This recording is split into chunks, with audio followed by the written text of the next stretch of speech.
Students के साथ सीखने में आपका स्वागत है। स्टूडेंट्स, आज के इस वीडियो में हमें HTML का chapter number 1 HTML overview chapter को कंटेंट करना है। स्टूडेंट्स, हम आज के इस वीडियो में सीखने वाले हैं कि HTML क्या होता है और इसका यूज़ हम कहाँ कहते हैं कि लेकिन इससे पहले आपको ये सीखना होगा कि लैंग्वेज क्या होती है और आप लैंग्वेज का यूज़ कहाँ करते हैं। शायद वे अगर मैं आपसे पूछूं कि लैंग्वेज का यूज़ हम क्यों कहते हैं तो आप मुझे आप मुझे बताओगे कि अपनी बातों को समझाने के लिए हम लैंग्वेज का यूज़ करते हैं। ठीक है, तो यहाँ पर देखिए आप किन किन लैंग्वेज का यूज़ करते हैं। का हिंदी, का तमिल, का और भी कई साइन लैंग्वेज है जिसका कि आप यूज़ कहते हैं। तो यहाँ पर जिस तरीके से आपके पास लैंग्वेज है अपनी बातों को समझाने के लिए, उसी तरह हमारे कंप्यूटर के पास भी कुछ लैंग्वेजेस होती है। इसके अंदर पहली लैंग्वेज आती है, उसे हम कहते हैं लो लेवल लैंग्वेज और इसे हम मशीन लैंग्वेज भी कहते हैं। ऐसा क्यों कहते हैं? क्योंकि लो लेवल लैंग्वेज होती है, इस लेवल को साइन लैंग्वेज को आपकी जो मशीन होती है वो सही से समझ पाती है। और जो लो लेवल लैंग्वेज होती है उसे हम बाइनरी के अंदर लिखते हैं, जैसे कि 0-1 की फॉर्म में हम लो लेवल लैंग्वेज को लिखते हैं। तो अब लो लेवल लैंग्वेज का काम क्या होता है यह वजह सीख लीजिए। लो लेवल लैंग्वेज के अंदर आप ऑपरेटिंग सिस्टम बनाते हैं।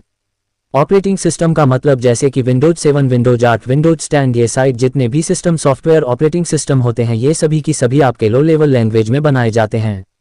तभी आपने जाना कि लो लैंग्वेज क्या होती है। लो लेवल लैंग्वेज को अब जानिए मिडिल लेवल लैंग्वेज, क्योंकि जब मिडिल लेवल लैंग्वेज है ये कंप्यूटर की दूसरी लैंग्वेज है और इसके अंदर भी आप ऑपरेटिंग सिस्टम भी बनाते हो। ठीक है, इसमें हम क्या बनाते हैं? ऑपरेटिंग सिस्टम, जैसे कि 7 और जो ये लैंग्वेज होती है मिडिल लेवल लैंग्वेज, इसे हम इंग्लिश की भाषा में लिखते हैं। किसकी भाषा में लिखते हैं? इंग्लिश की भाषा में। लेकिन अभी आपने जाना जो आपकी मशीन होती है वह लो लेवल लैंग्वेज को ही समझ पाती है। तो जो हम इंग्लिश में कोड करेंगे मिडिल लेवल लैंग्वेज के अंत है, तो वो मशीन से कैसे समझ पाएगी? तो इसके लिए यहाँ पर इसके अंदर एक ट्रांसलेटर होता है। ठीक है, क्या होता है? एक ट्रांसलेटर होता है जो कि आपकी इंग्लिश लैंग्वेज को किस में कन्वर्ट कर देता है? लो लेवल लैंग्वेज में कन्वर्ट कर देता है। ठीक है, तो यहाँ पर मिडिल लेवल लैंग्वेज में हमें काम इसलिए कहते हैं ताकि हमें समझ में आए कि हमने आखिरकार लिखा क्या है। क्योंकि अगर इसका खुद इंग्लिश में होगा तो जो भी इंसान होंगे, जो भी ह्यूमन बीइंग होंगे वो को समझ पाएंगे, लेकिन अगर 0-1 की फॉर्म में इससे से लिखा होगा देता तो आप इसको नहीं समझ पाएंगे है। और इसके अंदर भी आपके ऑपरेटिंग सिस्टम भी बनाए जाते हैं।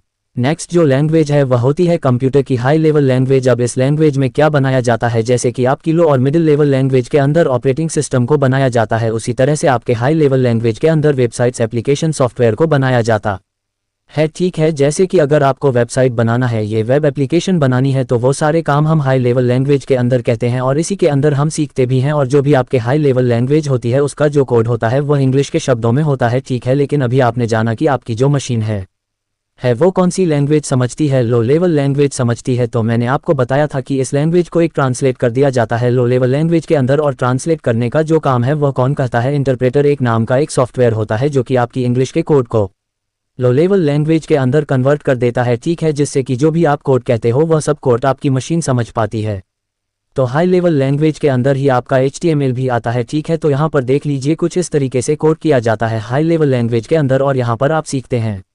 ईमेल के बारे में उठे तो मैं आपको बता दूं यहाँ पर कि अभी हमें क्या सीखना है, क्या बनाना सीखना है। हमें यहाँ पर वेबसाइट डेवलप करना सीखना है अपने आप को। ये भी बता दूं कि जो एक वेबसाइट होती है वो छोटे छोटे वेब पेज को मिला करके बनाई जाती है।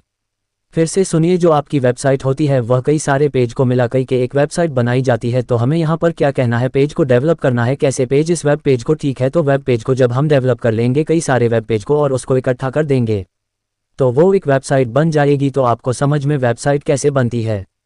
अब ये जानिए कि वेब पेज कैसे बनाओगे, क्योंकि जब तक नहीं बना पाओगे तब तक आप वेबसाइट भी नहीं बना पाओगे। तो यहाँ पर अगर आप वेब पेज बनाना चाहते हैं तो वहाँ पर आपको यूज़ करना होता है HTML। HTML क्या होती है? HTML एक मार्कअप लैंग्वेज होती है जो कि क्या कहती है आपके वेब पेज को बनाने का काम करती है, और उस वेब पेज पर लिखने का काम आपकी कौन कहती है? HTML करती है। तो आपको समझ में आ गया कि HTML क्या है। HTML एक ऐसी लैंग्वेज है, एक ऐसी भाषा है जिसके माध्यम से आप वेब पेज को बना सकते हैं और उस वेब पेज में कुछ लिख सकते हैं। तो ये सब काम कौन करता है? आपका HTML करता है। कि उम्मीद करता हूँ कि आपको ये वीडियो सही से समझ में आ गया होगा कि HTML क्या है और यह कैसे काम करता है। ठीक है, और जो आगे इसके बारे में हम इसकी नेक्स्ट वीडियो में सीखेंगे HTML के टैग्स के बारे में करके। सो थैंक्स, वीडियो बना दे।